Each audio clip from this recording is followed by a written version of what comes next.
bom dia, sexto ano. Hoje iremos falar sobre o apogeu do Império. Falar sobre Roma enquanto Império é citar principalmente as magnitudes em relação aos processos de expansão territorial que se acometeram e as relações de tomadas, de poder. Em decorrência da República, a gente vê que Otávio, recebeu esse título de imperador em 27 a.C. e o título de Augusto, porque naquela época a palavra Augusto significava o magnífico. Seu governo durou cerca de 40 anos e ele se concentrou todos os seus poderes em mãos, principalmente as atribuições relacionadas ao poder de vetar leis, nomear magistrados e comandar o exército. Essas habilidades administrativas, no decorrer do tempo, ela foi trazendo consigo o que conhecemos como a Pax Romana, que se estendeu até o século II. As guerras de conquistas foram interrompidas nesses anos, mas o principal objetivo do imperador foi a proteção de suas fronteiras e repressão de revoltas populares. Então isso ele conseguiu. Uma completa rede de estradas foi se expandindo e facilitando a circulação de produtos, principalmente, ao decorrer do tempo. Toda essa relação, a gente vê aqui no mapa, o Império Romano e suas relações de contribuições, e toda essa relação de expansão, ela tem uma relação principalmente no que diz respeito aos macedônios, Quando Filipe II, ele toma o Egito, a Mesopotâmia, os persas, os fenícios, e por fim, ele alcança Grécia, quando ele em batalha falece, ele vem a morrer, e o seu filho segue o comando, que é Alexandre o Grande, recebe esse título principalmente por sua força, sua liderança, mas mais ainda pela sua relação territorial de conquistas, que ele vai se acumulando e colocando as cidades que assim ele toma como posse de Alexandria. A gente vê também essa relação de conduta de Roma, principalmente no que diz respeito à romanização cultural. E o que seria uma romanização cultural? Seria a apropriação de características de modo de vida dos romanos, ao decorrer desses períodos que se tiveram, principalmente ao período imperial.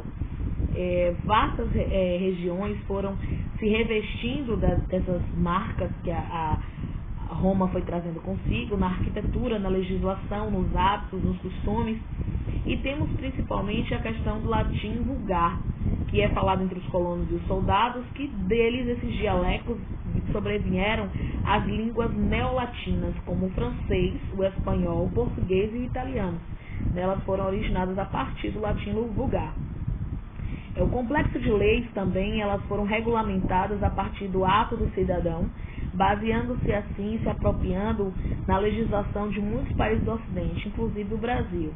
A arquitetura romana, como a gente vê aqui, essa arquitetura em ruínas do anfiteatro romano, a gente vê uma relação inspirada principalmente no modelo grego, os coliseus que se tiveram, que foram grandiosos templos, anfiteatros, arquedutos, pontes, estradas, com um estilo territorial de conquista mesmo. Por outro lado, os romanos absorveram elementos culturais de outros povos dominados. Por exemplo, a religião tradicional romana tinha como influência a etrusca, baseava-se no culto dos antepassados e de deuses da cidade e crença, sinais que podiam ser interpretados ao longo do futuro, bem como os romanos também se apropriaram das tradições do passado grego, os deuses gregos, agora com outros nomes, incorporando as divindades também do Egito, como Ísis e Osíris. Então, toda essa relação de conduta, a gente vê Roma como um marco de grande relação de poder e bem como também de uma relação de apropriação cultural. Como eram mulheres e crianças em Roma? É importante dizer que as mulheres na Grécia, elas tinham uma relação de conduta a fazer as leis, mas elas não poderiam participar das assembleias. As mulheres em Roma, as mulheres romanas, elas eram educadas tão somente para serem boas esposas e mães. As mulheres mais ricas, elas tinham responsabilidades administrativas, como cuidar da casa, dos escravos, dos criados, e da criação dos filhos, principalmente. Já os favorecidos as menos favorecidas poderiam trabalhar ao lado do marido. ou se fossem solteiras, poderiam administrar o seu próprio negócio. Mas direitos políticos não lhe eram permitidos, bem como cargos administrativos públicos. A participação feminina não era admitida em certas festas, atividades e festividades. Algumas chegavam a adquirir propriedades rurais. As senhoras casadas saíam pouco de casa e quando apreciavam-se em público, né, se apareciam, vestiam roupas que encobertavam todo o seu corpo. Para os romanos, os filhos eram sempre vistos como garantia de importância para a continuidade da família. A educação das crianças era conforme o seu grupo social e ao seu sexo. Como não podiam ir às escolas públicas, né, Roma tinha, os filhos, a grande maioria eram crescidos como analfabetos, ou outros com pouca noção de leitura e escrita. As meninas das camadas sociais mais altas recebiam lições de cálculo, escrita e leitura na adolescência, entre os 12 e 13 anos, quando daí já estavam preparadas para casar.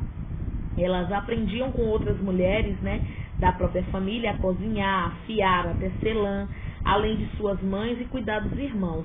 Se a família fosse rica, eram os escravos que cuidavam dessas tarefas. Os rapazes da família deveriam, né, de famílias ricas, deviam prosseguir nos estudos com um professor de gramática, de literatura.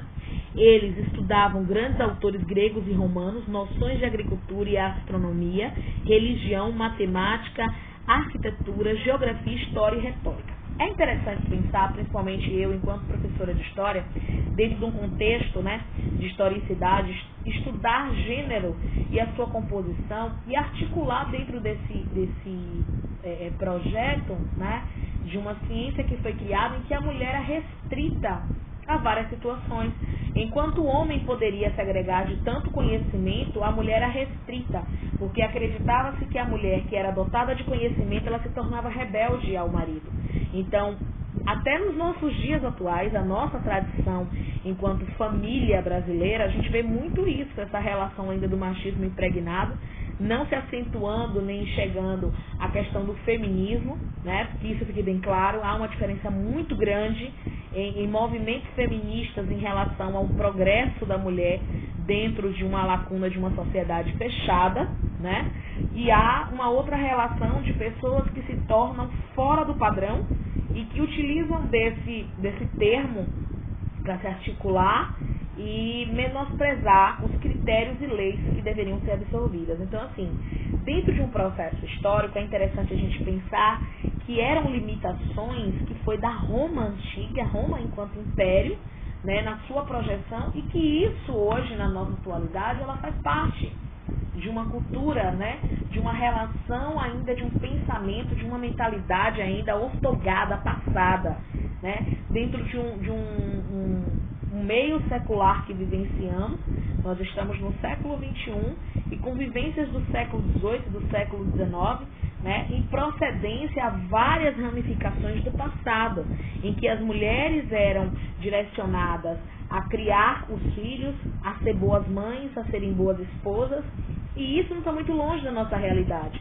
Por exemplo, em 1930 aqui, né, principalmente em Feira de Santana, mulheres eram direcionadas a esse costume, né, de tecer lã, de cuidar da casa, de cuidar dos filhos, de cuidar do esposo, e eram analfabetas. E eu digo isso com propriedade porque minha avó era analfabeta e era de família nobre. E, portanto, ela não teve estudo porque eles acreditavam que naquele momento uma mulher que tivesse estudo, ela poderia se rebelar contra o marido por questão de um conhecimento.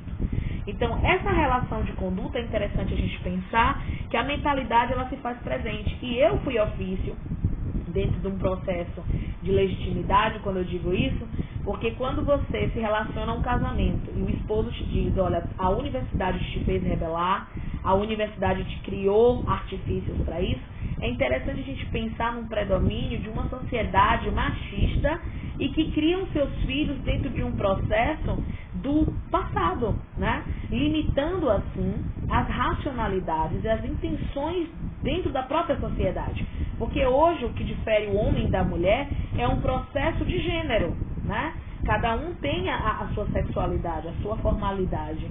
Mas isso não diz que a mulher não pode ou que o homem não deve, né? Limitar-se o outro enquanto conhecimento, limitar-se o outro num processo histórico, isso é muito, querer muito dentro de um marco em que a mulher hoje ela projeta a sua vida, né?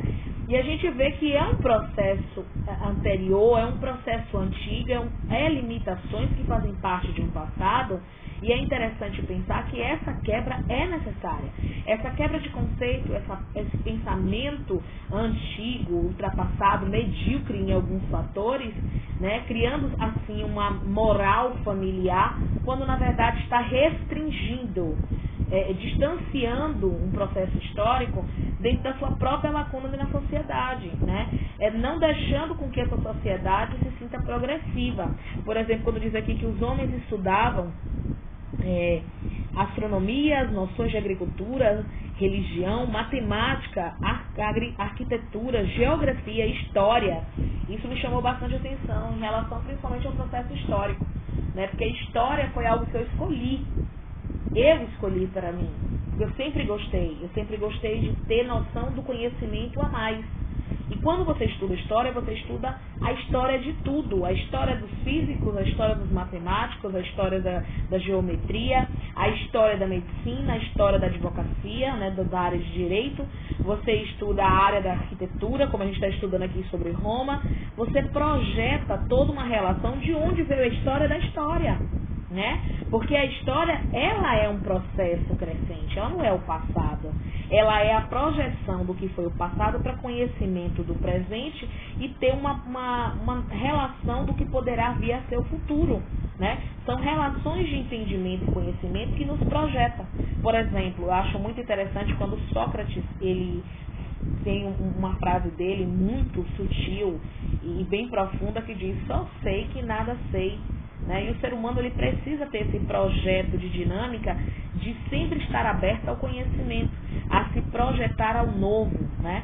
A se fazer aberta ao novo, porque se o ser humano se fecha dentro de uma vertente, ele não aprende.